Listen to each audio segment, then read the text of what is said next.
السلام علیکم ناظرین، ایک پل کی نصیحت میں آپ لوگوں کا ویلکم کرتی ہوں۔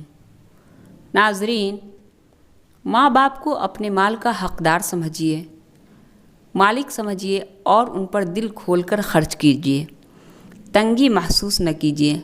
قرآن میں ہے یسألونک ماذا ینفقون قل ما انفقتم من خیر فللوالدین، سورہ بقرہ کی آیت ہے، آیت نمبر 215۔ لوگ آپ سے پوچھتے ہیں کہ ہم کیا خرچ کریں، آپ کہہ دیجئے کہ جو مال بھی تم خرچ کرو اس کے اولین حقدار والدین ہیں۔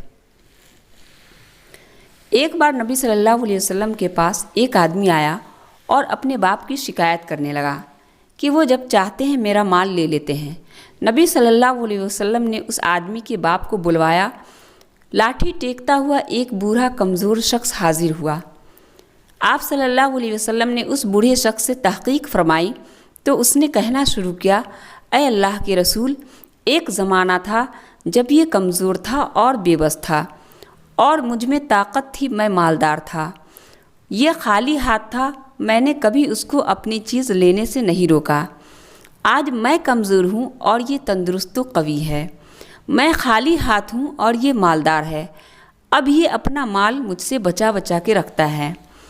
بوڑھے شخص کی یہ باتیں سن کر نبی صلی اللہ علیہ وسلم رو پڑے اور بوڑھے کے لڑکے کی طرف مخاطب ہو کر فرمایا، تو اور تیرا مال تیرے باپ کا ہے۔ ناظرین، اگر ویڈیو اچھی لگی ہو تو ویڈیو کو لائک، شیئر اور سبسکرائب ضرور کیجیے گا۔ اللہ حافظ۔